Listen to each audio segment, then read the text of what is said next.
Catwoman becomes a dancer, and she's really good at it. We have Catwoman issue number 39. And who is the creative team behind this, Ryan? Written by Teenie Howard with art by Nico Leon. That's right. And this is a new creative team. Yes. And I believe they're going to be on the run for a little bit, but I'm not sure if it's much more than what has been released at this point. Oh, man. I hope you're wrong. You know what's interesting, Ryan? I always hope you're wrong, but I hope you're especially wrong here. I really do too. And here's the interesting thing. I think there's a lot of members of the community who disagree with us. I really am enjoying Catwoman. This right here is a fantastic narrative and one that I am not as familiar with because I'm not up on Catwoman as much as other superhero comic books. However, that's changing with this one. We have Catwoman 39. The first issue of a new era starts here. Back in Gotham, and the cat wants in. Cat, get it? Because she's Catwoman. She's a Catwoman. Okay. Right? So we will be talking about the Batman film by the end of this podcast. So stay tuned for that. Hit the subscribe button. But this right here is a fun tale that I thought, like right out the gate, after reading the first few pages, Fire Guy Ryan's gonna like this because it has Mafia stuff in it. Yeah. Is that? Be honest, Ryan. Is that what we're dealing with here? That is not the reason I subscribed to this book, but it was a very welcome surprise. How much of a welcome surprise? How excited did you get? Because I know your excitement levels, Ryan. Very low. My excitement levels are always very low. So you were like, oh, that's fun. For me, it's like horror and then mafia / crime, I guess. Okay. As far as like favorite genres in storytelling go. Except for it's like, Ed Brubaker. Well, yeah. If he did a outright mafia book, that'd be really cool. But he just mainly sticks to the crime stuff, which is still really cool. Crime. I feel like it's coming. It's coming. They're like okay. cousins. Well, Catwoman's back in Gotham, and this is a perfect opportunity to get on a new run. If you watched the recent Batman film and like Zoe Kravitz's rendition of Catwoman, which I thought was stellar. This is one of my. I haven't just. We'll save it. We'll save it. Okay, but Catwoman 39. You have Selena Kyle returning back to Gotham and being a badass every single page for the 4 issues or 3 issues that we've read? 3 issues, 4 comes out very soon. Every single page. Yeah, she's really cool. This is my first Catwoman comic, and I took the chance to jump on it because it's a new creative team. It's a fresh jumping on point, so I figured I would take the chance, and I really enjoy it. Like, it's surprising me how much I love a Catwoman book. All right, well, let's get into why. So Catwoman 39. First off, hold up, go back. I'm going to shout out Jeff Deckel. The cover artist here is one of my favorite cover artists. He did the covers for Chariot. Oh, that's right. Very talented artist, and he's doing the A covers here for Catwoman, but the B covers are all done by Jenny Frison still. Very difficult decision if you're someone like me who can only do one cover per issue that you get. I went with these ones. I really love we haven't even gotten to the 1 in 25 variants. So just like stay tuned because Ryan's just shaking his head. Into this one. It's just like, I know, it's so much. It's beautiful. It's so beautiful. Okay, so we have a tale here. Is it like I keep saying tail? It's purposeful. Because it's a cat? I'm trying to be witty, comic fam. I can't even see Butch's tail. Butch is here. He's here because he is a big fan of Catwoman.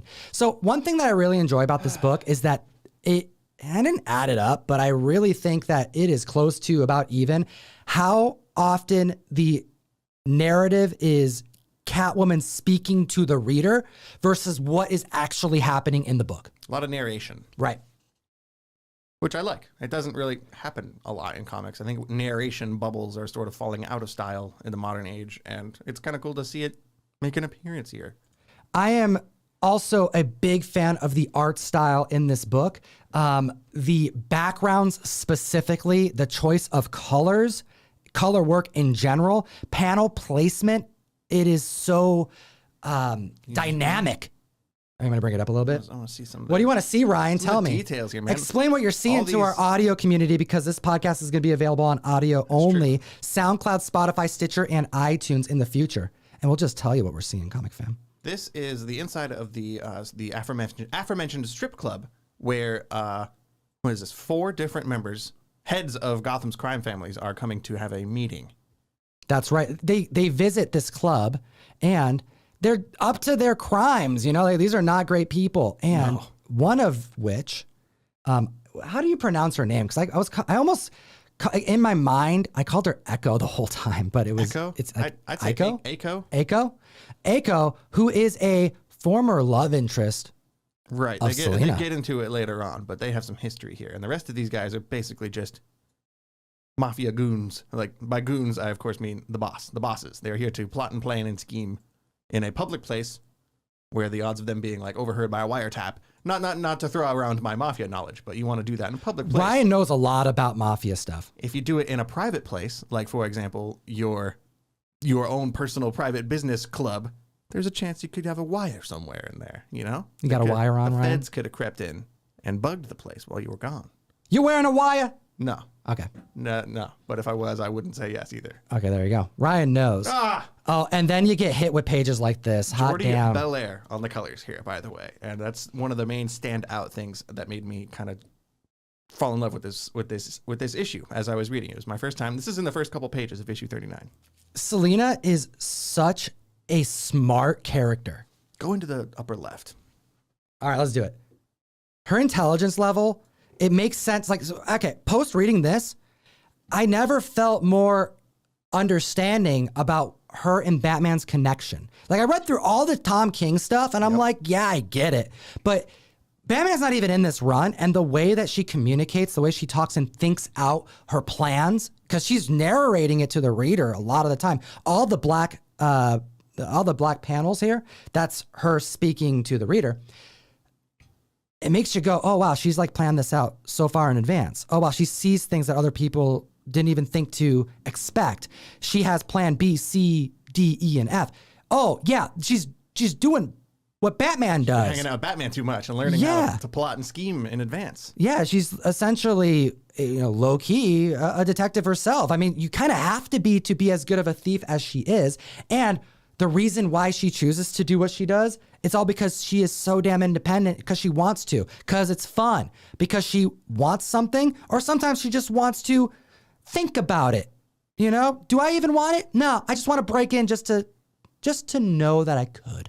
Oh, that diamond from later on. Very cool, I just right? like her here. She's doing all of this. This is her that we're seeing right here in the negative space. By the way. She's It's fantastic. Infiltrated the club. Not too difficult to do, you know. She's a. I mean, I do it all the time. Yeah, Ryan sneaks. Ryan, have you ever?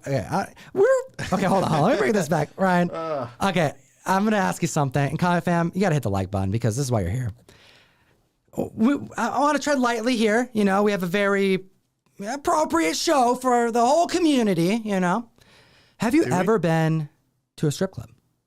I've never been to a strip club. I'll say that. I've been one time. You've been to a strip club one time. One time. Probably not gonna go again. Not so much. No. It was. What can you tell me that's appropriate for the audience? Can you tell me this? What did you wear? I was. Did you wear like? As you can tell, I'm a fan of dumb pop culture T-shirts. I happened to be wearing my Goosebumps T-shirt on the day. Like an R.L. Stein T-shirt. Yes, with the Slappy the Dummy on there. Dummy, I've the worn it puppet, all the time on this show. The puppet dummy, that shirt you have? It's an old shirt, so I mean you'd have to go back on the beginning of the channel. We were at a wedding, and a friend of mine took me aside, and we just went off to this strip club, and I don't know why I was wearing. What was it? It might have been like the day before the wedding, or like the rehearsal or something. So it's like a bachelor party type of I situation. can't be wearing a Goosebumps T-shirt to my friend's wedding. So I think Why it was not? I think it was the day before. But regardless, what did you wear at the wedding? Did you wear a suit at the wedding? Of And course. It was nice. So you're like, oh, I'm going my to my finest Goosebumps T-shirt I wore for the wedding. You go to the wedding in your best of clothes, but then when you're done and you're going to be like civilian Ryan, you got to bring your R.L. Stein shirts. Of course, That makes sense. multiples. Awesome. Well, amazing. Well, let's take us back to Catwoman here, because we have Catwoman who is about to kick ass, and she does. The whip. Drawn so well. I love the negative space that is randomly utilized throughout this. I mean, you can see with the colors that it's more of negative space to demonstrate the action taking place and less about the lighting. Yes, but it is also the lighting in this club environment. I also really love too. All the pinks and the purples and the neons really get me going. I love it. There we go. So we have Selena Kyle. And I guess the one thing about this that I could imagine being a little bit difficult to follow is there are multiple moments of narratives going in different directions. And this is a short 4-issue series, I believe. Or is This it first story arc is 4 issues, and we have 3 of them so far. I hope you're wrong. I don't know where you read that that the creative team isn't sticking around. I have not heard this, but I hope you're wrong because I like this.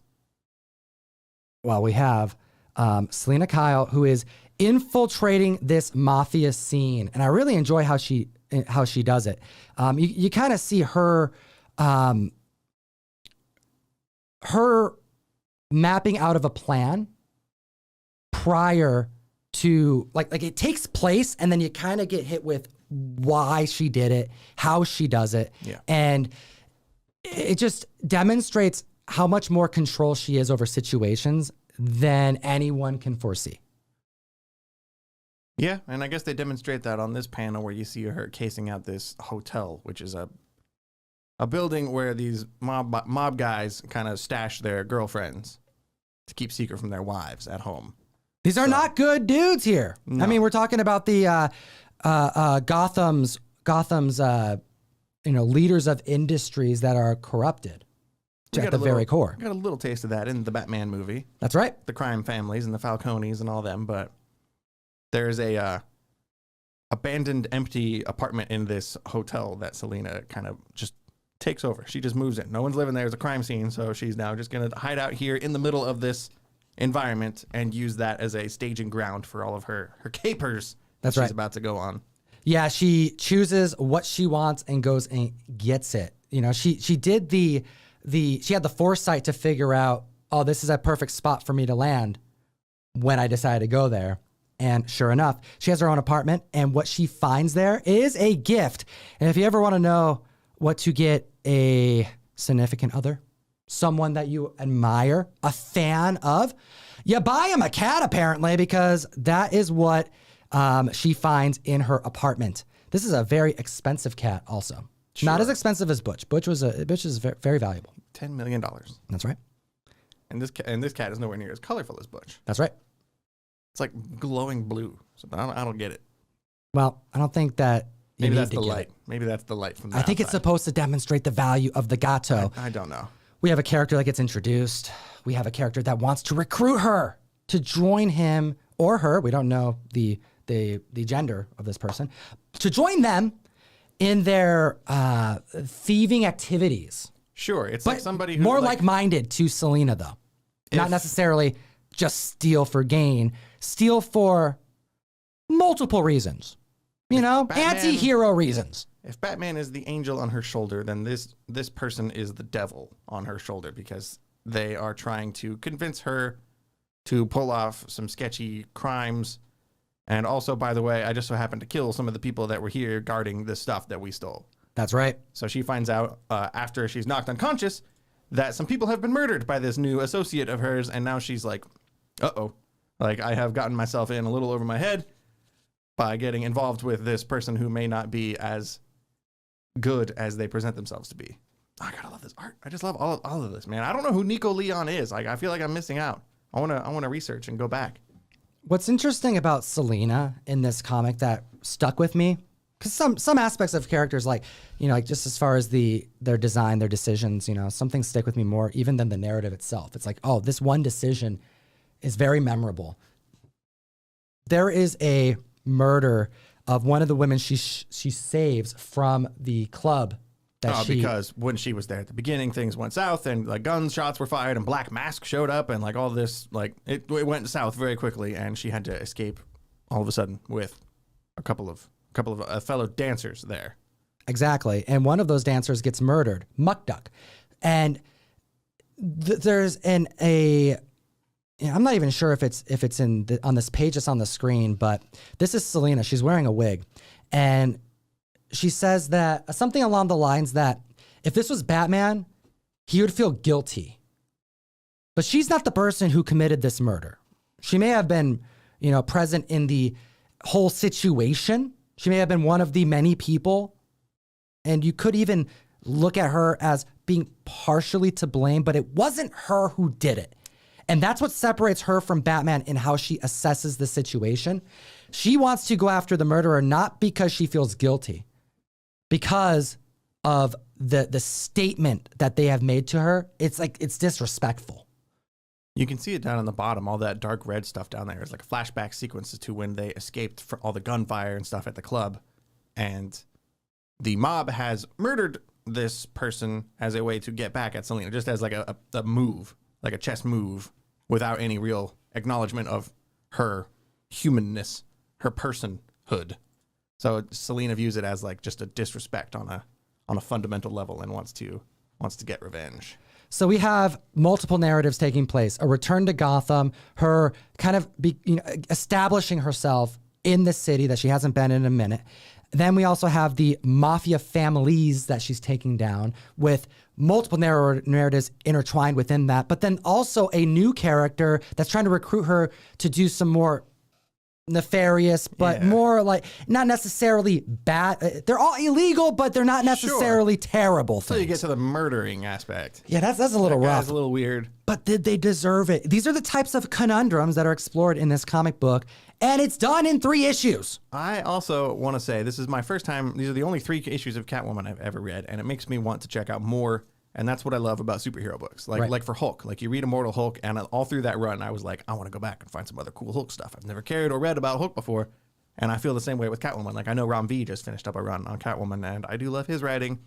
So I'm gonna look into that here pretty soon too. All right, let's take a quick second to recognize Souza Micah's variants of these covers. The 1 in 25s are outstanding. They have been piping hot in the community for good reason, and we're going to show them to you now. So take a look at this. We have issue 1 in 25, or rather, excuse me, issue 39, the 1 in 25 variant. I would love to know the community's favorite in the comment section below. I want to see you guys in the chat tell me which one is your favorite. This right here is glorious. I mean, all the gems. This could be a gem mint variant. It's your boy Gem Mint. All right, take a look at this one. Next one here. Did you see? Hold on, go back real quick. Did you see the panel in the issue? There was a scene in the middle of the Catwoman issue where Selina Kyle's wearing a T-shirt, and it's got a dorky looking, silly, like internet kind of cat doing this exact same pose, like reaching for a gem on a pile of gems. Oh, you're right. I'm gonna have to look. I'm gonna have to open my copy up again, and now. It's a nice. Now I know. Now you know what it is. Like I remember seeing that and wondering what kind of meme this is a reference to, but it's a reference to this variant cover, which I liked. All right, then we have issue 40. Same artist, same incentive. Issue 41. Nice. 42, and look at issue 43 being solicited. Holy smokes, that's Harley Quinn. Excited to see that. Clearly, we're going to see Harley in this run. I mean, I'm assuming. And she hasn't shown up yet. Nope.